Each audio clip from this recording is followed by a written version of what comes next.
A big hello to my YouTube family. Welcome to Diva Classes. This is Divya Vadvani, your English teacher. Today we'll be studying the poem Crossing the Bar written by Alfred Lord Tennyson. Okay, this poem Crossing the Bar, this poem ये जो part है the bar, it is the sandbar. Sandbars क्या होते हैं? ये एक kind of ridges होते हैं, मतलब थोड़े बहुत ये sediments का जो एक थोड़ा सा छोटा सा पहाड़ होता है पतला सा. This is the पहाड़, ये जो part है, ठीक. That is partly submerged in the sea के अंदर थोड़ा सा ये जैसे आइलैंड्स होते हैं वो एक कोना होता है, मतलब कि वो एकदम किनारा होता है जो प्रॉपर लैंड एरिया होता है. सैंडबार्स क्या होते हैं? जो थोड़ा सा सी का पार्ट इसमें सबमर्ज होता है. तो दिस इज योर सैंड बार, जैसे इसमें दिखाया गया है, ठीक. तो इसी की यहाँ पर बात की गई है. Now this poem, about the poem इसमें लिखा हुआ है. अब सबसे पहले इस पोएम में एक जो इस पोएम के लिए कहा गया है उसको एक बहुत ही सिंपल टर्म्स में समझ लो. देखो, दिस इज अ सैंड बार. अभी हमने आपको सैंड बार की फोटो दिखाई, ये होते हैं सैंड बार्स. या इनको हम और ढंग से दिखा दे तो ये आपके सैंड बार्स होते हैं, सैंड बार्स जिन्हें कहते हैं. दिस इज योर बीच, ये आपके बीच एरिया है. ये बीच का एक थोड़ा सा पानी का एरिया जिससे आ रहा है, और ये उसी के ही पार्ट में, मतलब जो सी है, सी के ही आपके कहीं पर पार्ट में एक एरिया होगा, काइंड ऑफ रिज होगा जो कि थोड़ा बहुत जिसमें पानी से ये डूबा हुआ है. This is your sand bar. Okay, और ये एक पतली सी चैनल है जो आपके सैंड बार को कट कर रही है. तो इसी के लिए कहा गया है यहाँ पर कि यहाँ पर ये जो सैंड बार है, this is a symbol of death. Poem के according I am telling you, this is a symbol of death.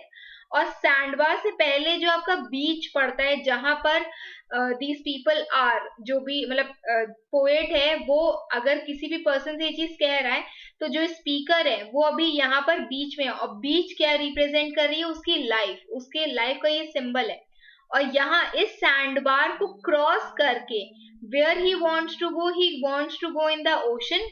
और सी जो कि उसका आफ्टर लाइफ शो कर रहा है, ठीक है. कि मतलब इस लाइफ, जिस लाइफ में हम हैं, इसके बियॉन्ड जब हमें सैंड बार को, that is a part of death, जब इसको क्रॉस करेंगे तो I will go to the after life. वहीं पर यहाँ पर ये बोला गया. तो ये जो पोएम है ये पूरी उसी के बारे में ही दी हुई है. Now we will study the about the poem, फिर हम लोग पोएम को पढ़ेंगे. क्या लिखा हुआ है अबाउट द पोएम के लिए? Crossing the bar is a poem by the British Victorian poet Alfred Lord Tennyson. The poem written in 1889, ठीक है, is a metaphorical meditation on death. Metaphorical, metaphor होता है जब आप किसी भी चीज को किसी और से कंपेयर कर रहे हो, ठीक. एनीथिंग को जब आप किसी नॉन ह्यूमन एलिमेंट को जब आप किसी चीज से कंपेयर कर रहे हो without using the word like और एज, उसको हम लोग मेटाफर कहते हैं. फिगर्स ऑफ स्पीच हम ऑलरेडी करवा चुके हैं आपको. ओके, तो this is a metaphorical meditation. Meditation क्या होता है? This is the practice of unconditional willingness to be free from anything that is in your own वे.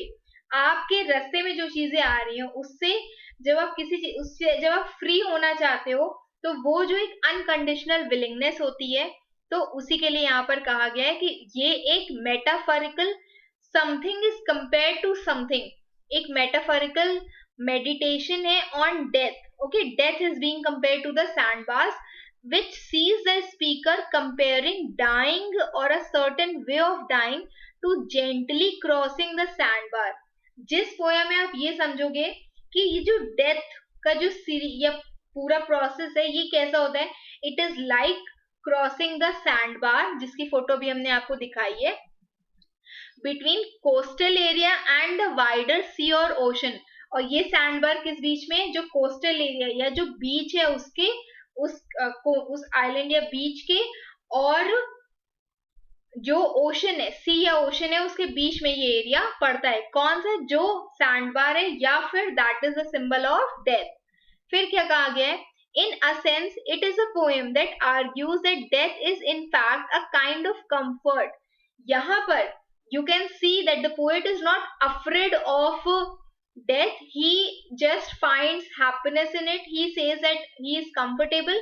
तो ये यहाँ पर poet जो है यहाँ पे कहा गया कि that death is a kind of comfort, a point of view based on speaker's religious faith in the afterlife. Just because he is happy that later In his afterlife he will meet God, the pilot. Okay, इसीलिए कहा गया है कि वो कहता है कि उसके उसमें बहुत ज्यादा रिलीजियस फेथ शो किया गया है.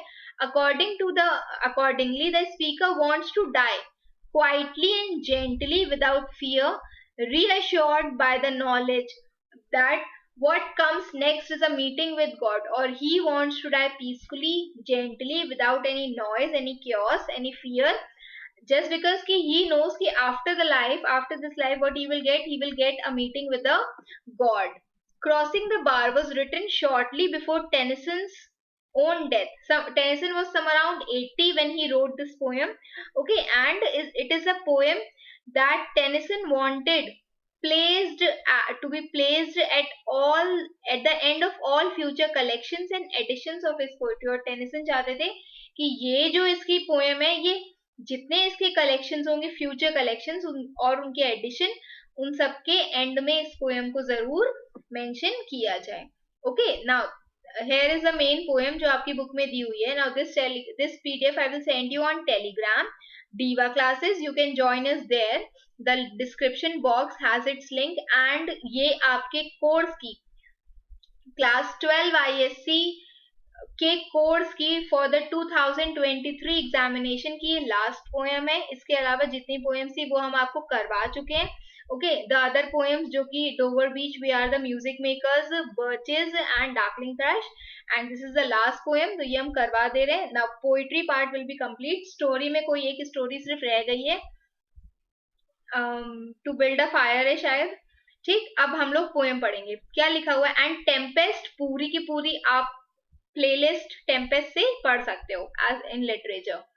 द पोएम क्या कहती है? The poem says, see this is a quatrain. Quatrain क्या होती है? एक स्टैंजा ऑफ 4 लाइन्स, 4 लाइन का जो स्टैंजा होता है. तो हम लोग ये जो पूरी पोएम है ये 4 लाइन्स पर ही डिवाइडेड है. इनके जो स्टैंजाज है विथ ऑल्टरनेट राइम्स. राइम्स क्या होते हैं? Star and bar, me and sea. तो this is A, this is B and B. Okay, तो AB is the rhyming pattern of this poem, जो कि same rhyming word से शुरू होती है, same rhyming words पर end होती है, उनको हम लोग rhyming pattern कहते हैं. अब क्या कहा गया है? Sunset and evening star and one call for me, one clear call for me. Now the speaker is saying यहाँ पर कि here वहाँ का जो setting है वो कैसी है? There is sunset, there is evening star. Sunset क्या होता है? सनसेट कह सकते हो, देखो सनराइज अगर हो रहा है तो this is some sort of hope. Sunset हो रहा है, this is some symbol of sadness और डार्कनेस. तो sun is setting means this is the time for me to die, and there are evening stars. ठीक, one clear call for me, and the speaker says कि उसके लिए एक clear call आई है, means there is a surety that he is being called for death. Okay, the call of कौन सी call है? This is a call of death. फिर and may there be no moaning of the bar. I don't want these sandbars to moan. ये जो सी है, ये जो tides हैं, waves हैं, हम नहीं चाहते हैं कि ये बहुत ज्यादा शोर मचाएं. When I put out to sea, when I cross these bars, I don't want people to cry. I don't want these sandbars. जो यहाँ पर bars हैं, means no moaning of the bar का क्या मतलब है? कि वो यहाँ से जाएगा तो बहुत ही शांति, बहुत ही पीसफुली वो जाना चाहता है. He does not want anyone, any sort of moanings or cryings when he leave the life. जब वो इस जगह को छोड़ के, मतलब when he just want to leave, he does not want anyone to cry. फिर क्या कहा गया है? Then next is, but such a tide as moving seems asleep. Just because कि sandbars को वो कह रहा है कि उनको शांत रहना चाहिए, उसको कोई moaning नहीं चाहिए. He is saying कि ये जो tides हैं, the calm tidal waves. Tides क्या होते हैं? जो आपकी waves होती हैं, जब वो बहुत ज्यादा high चली जाती हैं तो वो tides बन जाती हैं.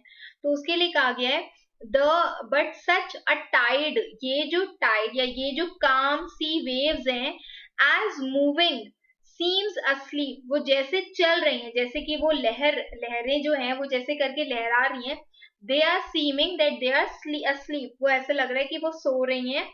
too full for sound and foam and they are too full, मतलब जैसे आपने ट्रांसफॉर्मेशन में पढ़ा होगा 2 and 2 पढ़ा होगा, ठीक है, तो 2 and 2 क्या होता है कि समथिंग दैट इज नॉट, तो डी क्या क्या है, ये नेगेटिव सेंस में कहा गया है, नेगेटिव इन द सेंस कि कोई चीज जो नहीं है, तो they are too full for sound and foam, they are, वो इतनी ज्यादा फुल है, इतनी ज्यादा वो फिल्ड है, या इतनी ज्यादा वो काम है कि वो साउंड, वो शोर नहीं करेंगी, वो सी वेव्स जो है वो शोर नहीं करेंगी, लहरें जब चलती है तो आवाज करती हैं, वो शोर नहीं करेंगे, and there will be no foam, ठीक, फोम यू नो जो झाग होता है, जब आप लहरें, जब पानी ऐसे ऐसे करोगे तो जो झाग निकलता है पानी में, वाटर फॉल्स में, वैसे ही झाग जब आप वेव्स हैं उसमें ऐसा कुछ नहीं होगा, because it is too full for it and it is sleeping.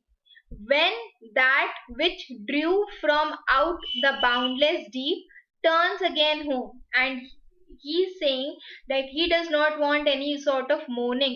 कब कब when that which drew out from the boundless deep turns again home, तब उसको ये सब कुछ नहीं चाहिए. Does not want any sounds of chaos.